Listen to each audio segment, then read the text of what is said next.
only verbal communication I have with her is when she's hurting, she'll go, ay, ay, ay, ay, ay, ay, ay, ay, ay. And she would walk around the house going, da, da, da, da, da, da, da, da, da, da, da, da, da, da. She had reverted to pre-verbal part of her life. Oh, really? Yeah. And so she wasn't feeling any pain, but she was a 2-year-old. She was a brat when she was 2 years old. I would give her medicine. She would throw it back at me. One time she turned around and threw it in the sink. Yeah. You know? And she would just do this. And like I put her to bed and she'd jump up and run to another bed. And any bed I was in, she would kick me out of. Really? Yeah, throw me out. And so, and it just went, I mean, it just was all night. Her going around and around and around between the couch and her bed and my bed. Okay, so finally I just sat on the chair in my room and read. And she crawled into my bed, you know, and she stayed there. Yeah. She was, for 3 days, she was 2 years old and she was a brat. Yeah. She honestly, she's Well, always been who she is. Always been a troublemaker. Yeah. Like, oh my not a God. troublemaker. I defend myself, and I defend anybody that somebody tried to bully, you know. But you had a wicked sense of humor too. You thought you were funny as hell. Well, she is. Yes. Always has been. Always has believed that. You know. Yeah. There's nothing. There was. That, like Joey said, She has always believed in herself. the party started, or something like that. Yeah. He just said that when he was reading to you. Yeah. The party. That's the thing. It's like I said this years ago. It's like Grandpa taught me how to love because like he was always there for like if I was arrested someplace, where are you at, Dave? Like he'd be fucking disappointed or something like that. All right, I'm on my way. You know, it don't matter who it was or whatever it is. Like it could have been my friend, you know. But my grandmother taught me how to live. You know, it's just like the party starts when I fucking show up and fuck your cake. Like, and I have a lot of good sense of humor. Yeah, you do. yeah. That's true. It takes a lot to get me mad. No, it doesn't take anything at all. No, it takes me a little mad. Yeah, a little mad. If I get mad, get out of my way. Yeah. I've known that since childhood. When do you remember getting to your first fight with another child, and what was it about? I was in Gloucester City, New Jersey. Yeah. Where else would you go? Of course, you know. And I was in a park with my cousins, and I was about 5 years old and really fast. So some kid came up to me and was talking shit and started to chase me. He called me a coward, and he said, stand and fight. So I stood to fight him. But I never threw a punch. I just took a beating because I didn't want to hit him. My Uncle Eddie, Eddie Armstrong, he told me afterward that I had to fight back and that was okay, you know. Remembering my life, or reviewing my life, that is great advice because bullies will pick on you or others. Unless you fight back. That's why it's important for you to stand up for yourself. In life, you can't hope to be rescued. You have to make your own luck. And you've asked me before how you could earn my respect as a man. The answer is to stand up for what you believe in and fight back when necessary. Get fired, get in trouble, be brave, and never stop fighting. There you go. Yeah. Well, my Yvonne, that was picking on Yvonne because of the glasses. In those days, glasses are... And she didn't tell me to... She got fed up with it. So I said, well, show me the little girl. See who was what. I can talk to her or her mother. So she come with me and it's I think she Bell Street or near the school. But she pointed out the little girl. So I sat in front of her and Yvonne was in front of her too. And I says to her, why don't you take her glasses now? Huh? Come on, take her classes. Be a beauty. Yeah. Back up, you know. I said, if you ever put a finger on her or tell something about her and make her cry, you're dead. Remember, I'm a Puerto Rican woman. Scared the shit out of her when I said because Yvonne doesn't look Puerto Rican anyhow. Yeah. So, both the accent probably she figured it out. But she wanted to be 12, 13, something like that. But no, I went right in front of her. I said, my father did that years back with Lillian. So I did the same thing with this little girl. Come on, get her. Take your classes off. Yeah. No, and Yvonne was the... She has security all over the place. Mm. No, it's, I didn't smack her and I said, that's not because it's going to jail. But I was this close. But she backed up, you know?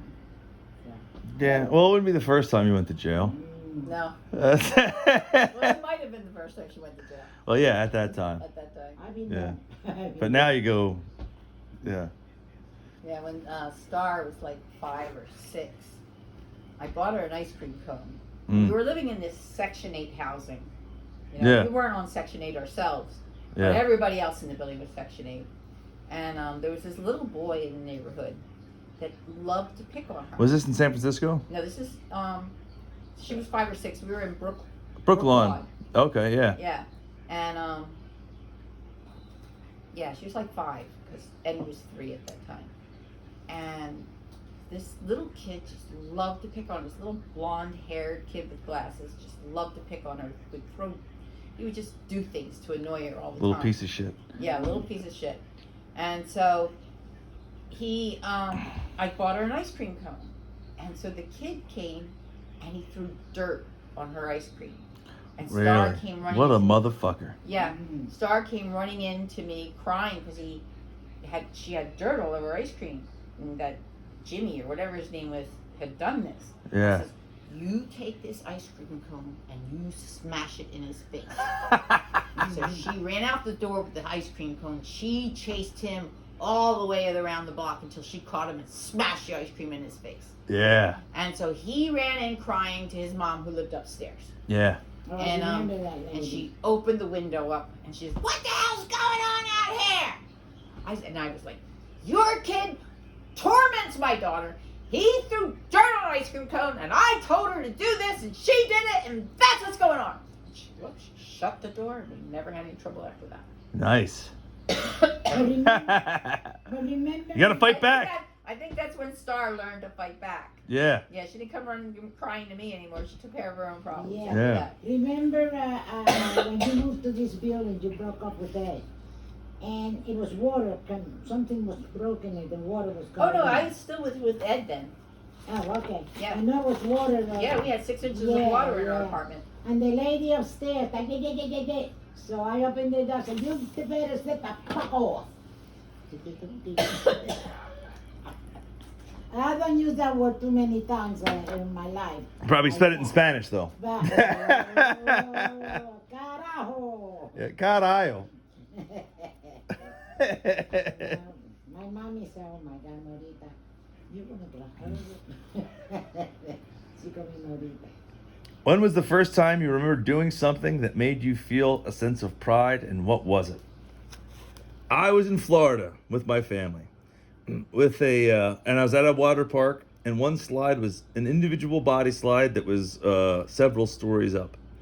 I went to the top with my mother, and after some time, she went down and left me up there by myself. Which, to be honest, like that sort of just blows my fucking mind. I was up several stories by myself. There wasn't a goddamn, what do you call them? Like even a lifeguard up there. Yeah. Me, like the fact that people were just allowed to go off, like because they weren't afraid of being sued. I suppose I don't even fucking know. But I was up there by myself, and I had to overcome the fear. And my mom left me up there. Like she happily left me on top of a fucking tower that I could have easily thrown myself off of. Yeah. And she didn't wait for me at the bottom. She just like went down and went and fucked off. Like, I have no idea. So, She might have been stoned. no, that potentially, but I don't think that was the case. Okay. She just was like, all right, he's up there. I don't give a fuck. Like that's how. Like now, looking back, it just seems ridiculous. Well, he could handle it, I guess. Yeah, she apparently had a lot of fucking faith in me. God bless her. So, I started to go down. I tried to go down this fucking multi-story drop. Like, you know how the kids go, whatever. So, but I started to go down. But I wedged myself. I trapped, and I scurried back the fuck up to the top. And when I climbed back up, I was alone again. And I was left alone, and I came up with this mantra that I had taken with me ever since. You live life once, so live it to the fullest. You live life once, so live it to the fullest. You live life once, so live it to the fucking fullest.